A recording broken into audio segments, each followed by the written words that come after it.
5, back to the 303. It is SportsCenter on your Saturday AM. That is Randy Scott. I am Gary Streisky with you all morning. 55 rebounds, 55 points, 55 assists, 55 nuggets, it seemed, at one point during Game 4, which all amounts to one more win. Yeah, shout out, I think you should leave. You know, Miami wasn't looking for the guy who did this. They knew who it was. It was Nikola Jokic and Jamal Murray. How do you neutralize that two-man game? Listen, Miami had the script. They did it at home. They were just now, the Nuggets are, as Gary said, one win away from history for their franchise. But shout out Miami for neutralizing, to an extent, Jamal Murray and Nikola Jokic. Although, listen, when Nikola Jokic pulls up from Wellington, Florida, there's not a whole lot you can do. It becomes a 9-point lead for Denver. I'm not making it up. It's horse country out there. Never heard that is Bam Adebayo getting up for the get down. He came correct, working on his 4th career finals game with 20 points and 10 rebounds. Whoa. Look at Bam on your dome. Great find from Kyle Lowry. Lowry has a championship pedigree of his own. 12 points in the first half. Miami down just 4 at the break as we have multiple looks at people making business decisions and not challenging Bam at the rim. Jokic, though, playing bully ball with Bam. That's alliteration. This is just effectiveness. A lot of contact, no whistle. That's fine. The Joker working on his 17th double-double of this postseason. And then the dad bod god is going to pull up for 3 because the jump shot is the last part of your game to leave you as you age. It's a 9-point lead for Denver. Interception from Duncan Robinson. Old D-Rob. Nobody calls him that. They should call him Layup Robinson. Michael Malone, frustrated, calls the timeout. Here's what he said in the huddle. Take his breath and calm down. We're playing like we're down 10. We're up 8. I just settle down. We're up 8. Close the quarter. Calm down. You know, Nuggets have won 4 straight on the road. They're not intimidated by a hostile environment. And Miami's actually struggled at home. What a pass from Jokic to Aaron Gordon. Touch pass. That's sick. Beautiful touch at the rim. 4 dimes for Jokic, but we're going quality over quantity. And then Murray had 12 dimes against no turnovers. That one also to Gordon, who had a playoff career high 27 points. 3rd most assists in a finals game without a turnover. Let's go 4th quarter. Nuggets up 10. And Jokic, an offensive foul. Come on. And that's number 5. Now, Gary, you only get 6. Come on. That's a decent sell job from Bam. That's Touchy a large whistle. human finding the floor. But Michael Malone said, our offense may not be as beautiful as it is with Nikola, but the 5 guys out there are defending. And that is strong defense from Jamal Murray on Jimmy Butler, but it's not enough. Timothy Chalamet going for 25.7 rebounds, 7 dimes. But this is good defense. Kentavious Caldwell-Pope stripping Butler. And here come the Nuggets back the other way. Bruce Brown has entered the chat. Bruce Brown, who played his college ball at Miami there for the Hurricanes with the Nuggets up 9. Now it's 8. Let's make it 11. 3-point play for Brown, who got the floater to go. We all float down here. You'll float too. And then Brown driving. We're going to switch hands midair. If it was Michael Jordan, it'd be a spectacular move. But it's Bruce Brown, so it just makes the highlight. He said today was a team effort. I can't name even one person. Everybody locked in. Working on Duncan Robinson is Brown. 21 points, 11 of them in the 4th quarter. The Nuggets, 108-95 on an off night in foul trouble for their superstar. Here's Jokic on being road warriors. Every round we won on the road, and I think that's telling about us too. You know, we are not scared of the moment. We believe in each other, and especially on the road, you need to trust each other. You know, it's only ways together, and that's how we won the games.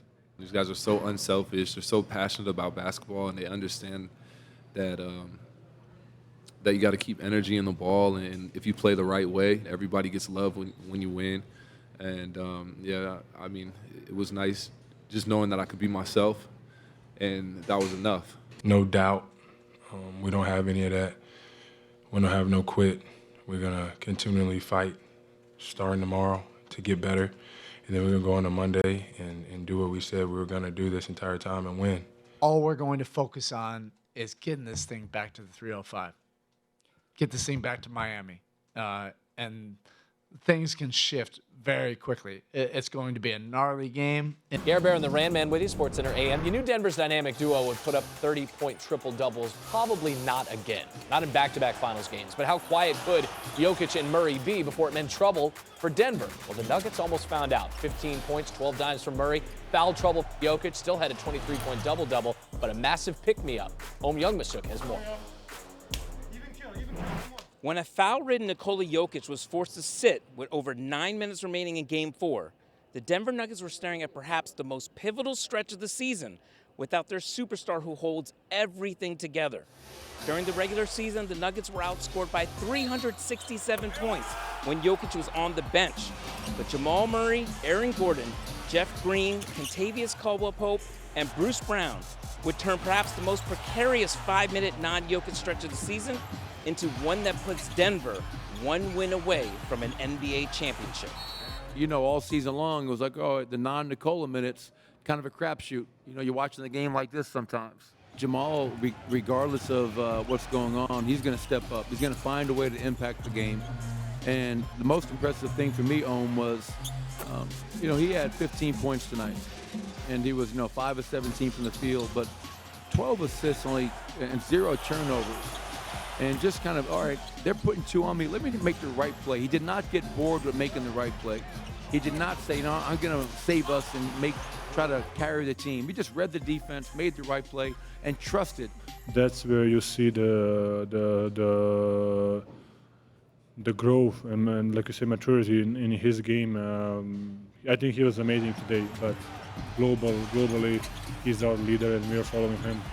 Late in a regular season win over Milwaukee, Murray scored 18 points in a hot shooting first quarter, but he didn't look too much for a shot after that, telling me that he was more concerned about running the second unit when Jokic was out and getting his teammates involved.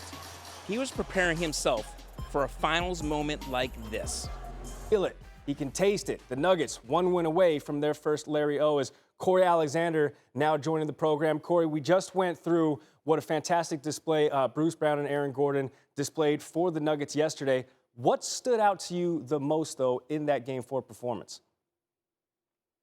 Gee, if you look back at this game, you've got to think about the combined 6 for 9 from three-point range for these two guys. When you think about Aaron Gordon and you think about Bruce Brown, one thing that's going to be a constant, they're going to defend. You know they're going to get the effort from them each and every time out. But what they were able to provide offensively, Aaron Gordon got the game started, of course, defensively getting out in transition, coming off of the steals. But when he was able to knock down the 3-ball off of many of the 12 Jamal Murray assists without a turnover, by the way, Aaron Gordon was aggressive on the offensive end of the floor. He started things for the Nuggets. And then, of course, Bruce Brown finished it with those 11 big-time points in the fourth quarter. This performance comes on the heels of 2 30-point triple-doubles from Denver's superstars, so you can get it any which way from this Nuggets team. So now the Heat find themselves in actually a position they're quite familiar with, which is the brink of elimination. Take a listen to this sound after the loss. We don't have no quit. We're going to continually fight starting tomorrow to get better. And then we're going to go on to Monday and do what we said we were going to do this entire time and win. We have to. We have no other choice. Otherwise, we did all this for no reason. So the guys know, we know. We got something to do. After losses, it's easy to sort of cast this large net. We got to get better. We're going to come back and win this game. But, Cory, what should be the absolute priority for this Heat team to make sure there might be a Game 6 back in Miami?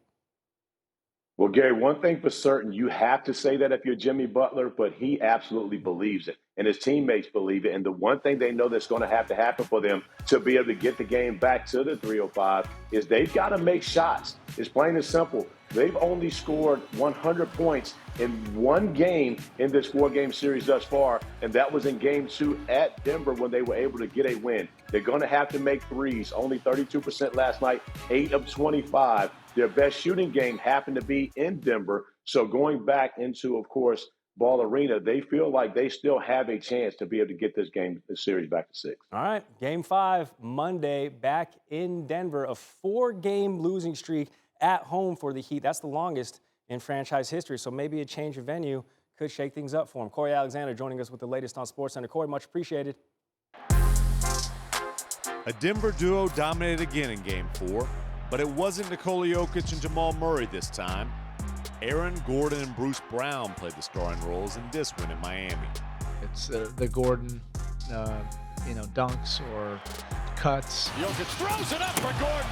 And then Brown You know, when Jokic was out, Brown drives with confidence, layup, banks it in off the glass. you know, those drives and plays that were kind of just random plays, attacking plays, those were probably the most costly things.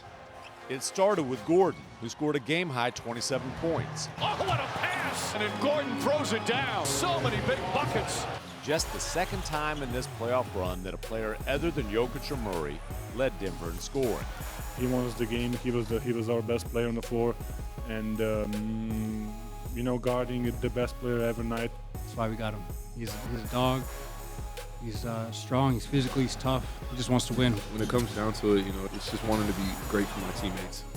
You know, knowing my teammates need me, and just doing it for my brothers. Brown, who leads all bench players with 230 points this postseason, came through as the closer. Brown puts it in. Bruce Brown, 21 points off the bench. 11 of his 21 points came in the fourth quarter when Jokic was in foul trouble and the Heat wanted the ball in the hands of Brown and not Murray. When I first came in the league, I couldn't shoot. They left me wide open and let me shoot. It put a chip on my shoulder. So I just got to gym and work, and now it's showing on the biggest stage. Michael Malone half-joked that he used to cover his eyes and peek between his fingers to watch the Nuggets when Jokic was on the bench. Not anymore. I always trusted my teammates, Jokic said. Now, they're only one win away from the franchise's first championship. In Miami, Tim MacMahon, ESPN.